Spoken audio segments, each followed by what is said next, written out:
Hello, and welcome to Outdoorsy, the podcast that is redefining the word itself and reclaiming the term outdoorsy for everyone. I'm your host, Madeline. Today is a special bonus episode of Outdoorsy. There will be a video episode posted on YouTube as well as the audio only version. So if you'd like to see some of the visuals I'm going to share during this episode, you can head on over to YouTube for that. But I'm super happy to be coming to you today. It's a beautiful July sunny day in Washington. I am just over halfway through my pregnancy. Spoiler alert, if you don't follow me on social media and you just listen to the podcast, I'm expecting, which is so exciting. It's just been a whirlwind of a time. We launched Cozy Camping Club in the last few months and have had a couple of amazing meetups. It's just been overall a really good. But I wanted to make a bonus episode today to talk about a part of Leave No Trace that we don't really talk about very often. I have created a lot of content. I have a full length episode about Leave No Trace that goes really in depth into the nuances and requirements of Leave No Trace. If you want to check that out, please do. But I wanted to make this episode today, this video today, about something that we don't usually talk about, right? So we talk about how in traditional conversations about Leave No Trace, we're talking about the actual physical act of being in the outdoors, of making sure you're picking up after yourself, you're behaving appropriately, and that kind of thing. However, we don't often talk about what happens after you leave the outdoors. So, what happens online? Because there is an element of Leave No Trace that is digital only. I've produced a couple other pieces of content, including a bonus episode of Outdoorsy talking about geotagging in particular. So if you're interested to hear my thoughts on geotagging, I recommend you go check that out. The link will be in the show notes as well. But today I want to talk about not about geotagging, instead talk about just the responsibility we have for what we post online. So I posted a video recently, just a bunch of screenshots and screen recordings of different posts. Just a video that had a bunch of video recordings and screenshots from people's posts that were published publicly on Instagram with Mount Rainier National Park tagged, showcasing how often I'm seeing stuff published that is basically showing people violating Leave No Trace, showing people going and trampling meadows, showing people feeding wildlife, and that kind of thing. I usually post a video like this once a year just to show how often we're seeing this posted publicly online. Just imagine how much is happening either privately online or that's not being posted at all because people know not to post their bad behavior, right? It's bad. So if you're seeing this much on social media, multiply that by so much more. And that is the real impact of what's going on. But I find that whenever I post about this and whenever I share screenshots of real people, of real posts, people get very angry and say that I'm shaming these people and that kind of thing. And I used to blur out the usernames, blur out the faces because I didn't want anybody feeling bad because I just was like, not everybody knows these rules and yada, yada, yada. Over the past several years, specifically at Mount Rainier National Park, and I am sure at other national parks as well, they have increased the amount of signage and also patrolling that is at the park. So I actually made another video that counted how many signs that I saw that said, stay on the trail, protect fragile meadows in a span of half a mile from the visitor center at Paradise at Mount Rainier National Park. And I literally couldn't count it because I think I got up to 50 signs or something. And I was like, this is crazy. There's no excuse to not see these signs. Even if you don't speak English, there are a bunch of signs with little illustrations of people walking off path with a big red X through it that clearly show you're not supposed to go here. There's even roped barriers. So there's really no excuse at this point. So this was the first year that I posted a video and just didn't blur out anybody's names or profile usernames because at this point, I don't really feel like there's an excuse to be violating Leave No Trace and to be publishing it publicly online. So I want to talk about the online piece. We could go on and on and on and on about the ethics of violating Leave No Trace and all that, but I've already done that full-length episodes and hundreds of other videos, so go check those out. Instead, I want to talk about digital leave no trace, because I think that this is actually where there might still be a little bit of gray area, where I do think that benefit of the doubt exists and where people might want to learn a little bit more. So if you are somebody who posts content about your outdoor adventures, or you are even just someone who likes to go on outdoor adventures a lot and post photos and videos of it, whether or not you have a following or not, but you're not sure on the ethics of what you should be posting, that kind of thing, this is the episode for that. So I want to talk about specifically a scenario so you can kind of have like a tangible thing of to understand what I'm talking about here. I posted this video showing screenshots and screen recordings of all these people violating Leave No Trace and posting it online on Instagram and tagging Mountain Air National Park, right? One of these photos was a photo of two people laying on a picnic blanket in what appears to be a protected fragile meadow.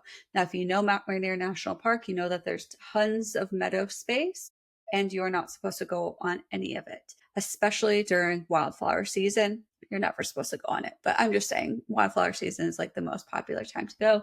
So I bring it up for that reason. In this video, it looks like they're laying in protected fragile meadows. It does not look like they're laying on a path. It doesn't look like they are laying anywhere that they should be. It looks like it actually is an area that's been pretty heavily trampled by human feet. And so I included it in the video, and I got a comment from the original poster of the video that said, hey, not only was this somewhere that we were told we could go, we also saw rangers sitting there and they told us it was fine. So let's give them the benefit of the doubt and assume both of those things are true.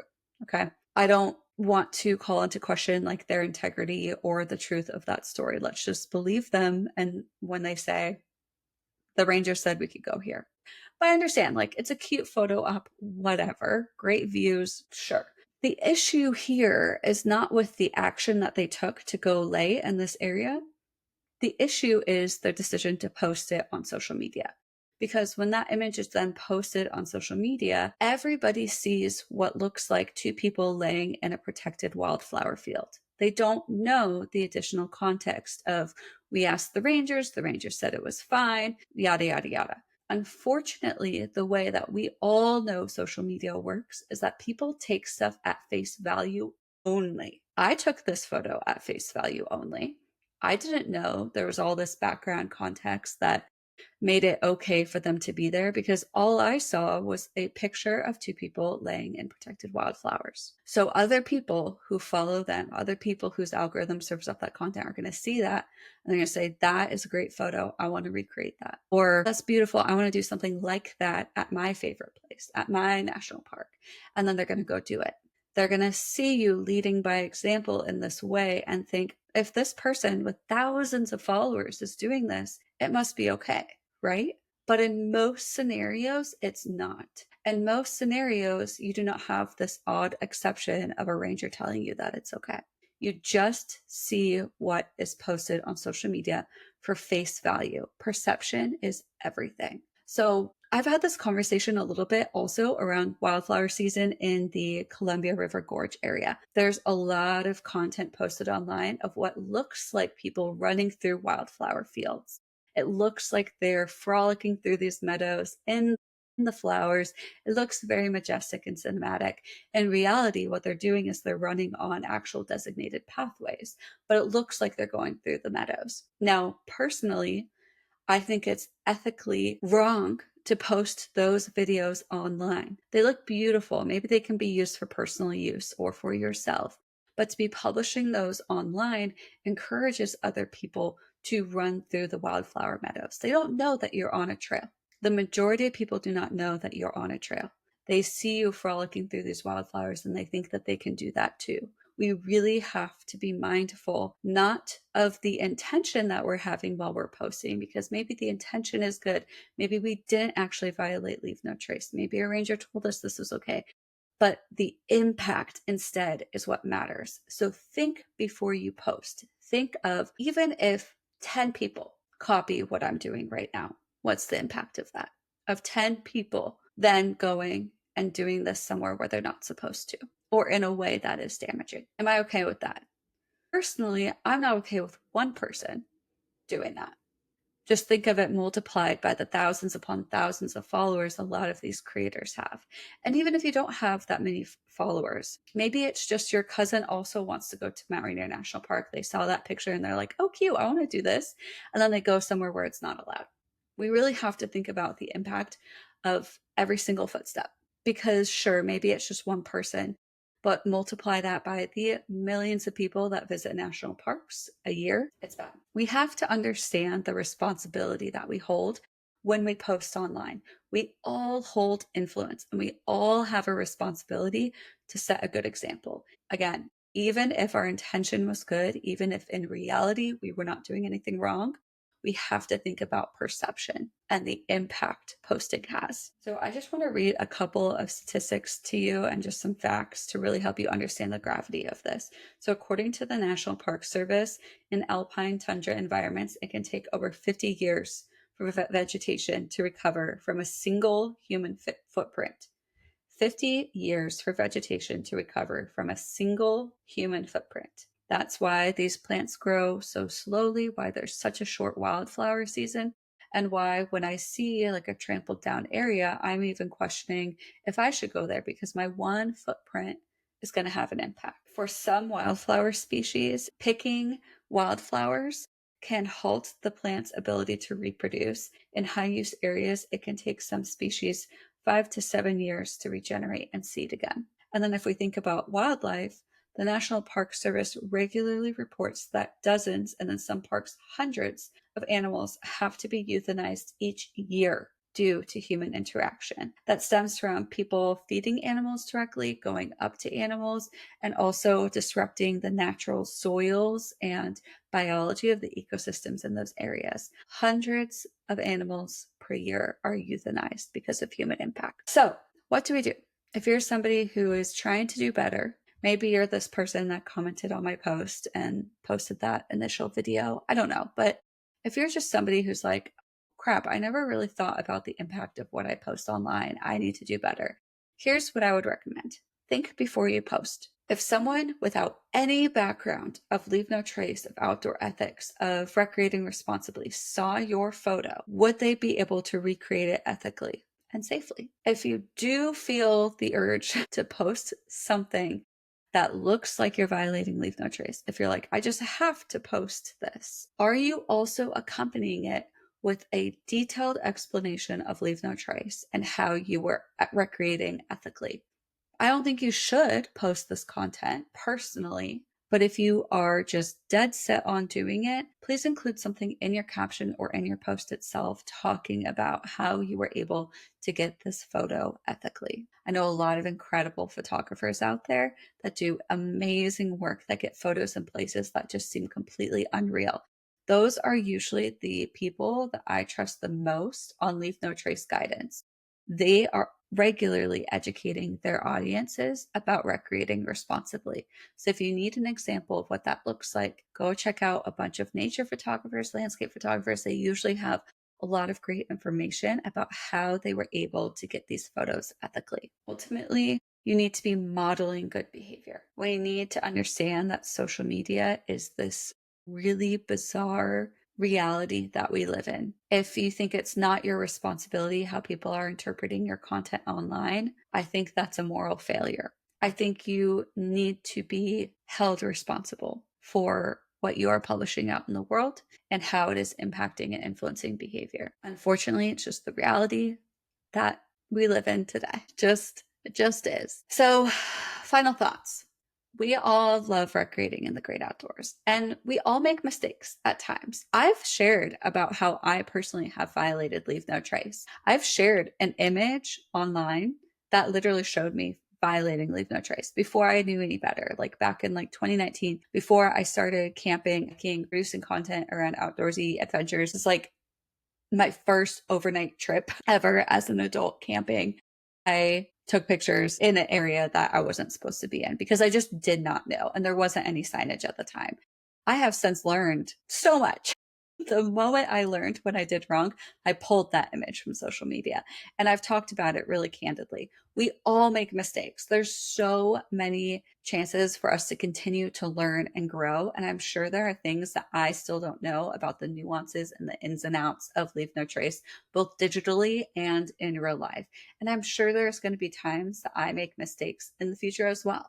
And I hope that I am held accountable for when I make those mistakes, because it will be a good learning opportunity for me. Again, making a mistake or posting a photo that has a negative impact doesn't mean you're a bad person, but it does mean that you have an opportunity to grow.